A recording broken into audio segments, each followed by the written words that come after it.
Hi friends, നമുക്കൊന്ന് കടുമാങ്ങ ഇട്ടാലോ. അതിന് മാങ്ങയെല്ലാം നല്ല രീതിയിലൊന്ന് അരിഞ്ഞിട്ട് മാറ്റി വെക്കുന്നുണ്ട്. അതിനകത്ത് ഉപ്പൊക്കെ പുരട്ടി മാറ്റി വെച്ചിട്ടുണ്ട്. പിന്നെ നമ്മൾ പാൻ അടുപ്പിലോട്ട് വെച്ച് നല്ലെണ്ണ ഒഴിച്ച് കൊടുക്കുക. നല്ലെണ്ണ ഒന്ന് ചൂടായി വരുമ്പോഴത്തേന് കടുക് ഇട്ട് കൊടുക്കാവേ. കടുക് ഒന്ന് പൊട്ടി വരുമ്പോഴത്തേക്ക് അതിനകത്ത് ഇഞ്ചി വെളുത്തുള്ളിയുടെ പേസ്റ്റ് നമുക്ക് ഇട്ട് കൊടുക്കാം. അതൊന്ന് ചൂടായി വരുമ്പോഴത്തേന് വട്ടത്തിലരിഞ്ഞ പച്ചമുളക് ഇട്ടതിന് ശേഷം അതിൻ്റെ കൂടെ തന്നെ നമ്മളടുത്ത് ഇടുന്ന കറിവേപ്പിലയാണ്.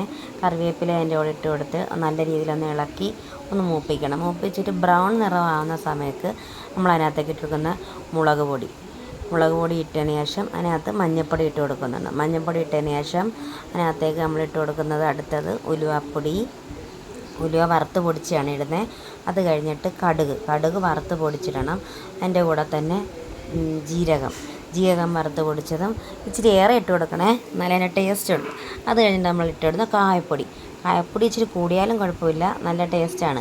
കായപ്പൊടി ഇട്ട് കൊടുത്തിട്ടുണ്ട്. ഇതെല്ലാം കൂടെ നല്ല രീതിയിലൊന്ന് ചൂടാക്കി മൂത്തൊരു മണമൊക്കെ വരുമ്പോഴത്തേക്ക് അതിലോട്ട് നമ്മൾ അടുത്ത് ഒഴിച്ചു കൊടുക്കുന്ന വിനാഗിരി ഒഴിച്ചു കൊടുത്ത് ഒന്ന് ഇളക്കണം. നല്ല രീതിയിൽ മൂത്തതിന് ശേഷം വിനാഗിരി ഒഴിച്ചു കൊടുത്തിട്ട് നമ്മൾ അടുത്തത് ആ ഉപ്പ് പുരട്ടി വെച്ചിരിക്കുന്ന മാങ്ങ അതിനകത്തേക്ക് തട്ടി കൊടുക്കണം. അതെല്ലാം കൂടെ ഒന്ന് ഇളക്കി യോജിപ്പിച്ച് പിന്നെ നമ്മൾ ഇച്ചിരി എള്ളെണ്ണയും കൂടെ ഒക്കെ അതിനകത്ത് ഒഴിച്ചു കൊടുക്കണം. എന്നിട്ട് പിന്നെ ഇച്ചിരി കറിവേപ്പില ഇട്ട് കൊടുത്ത് നല്ല രീതി തീ തുറച്ച് വെച്ച് ഇളക്കി യോജിപ്പിച്ചാൽ നല്ല അടിപൊളി കടുമാങ്ങ നല്ല കഞ്ഞിയുടെ കൂടെയോ ചോറിൻ്റെ കൂടെയോ കഴിക്കാം.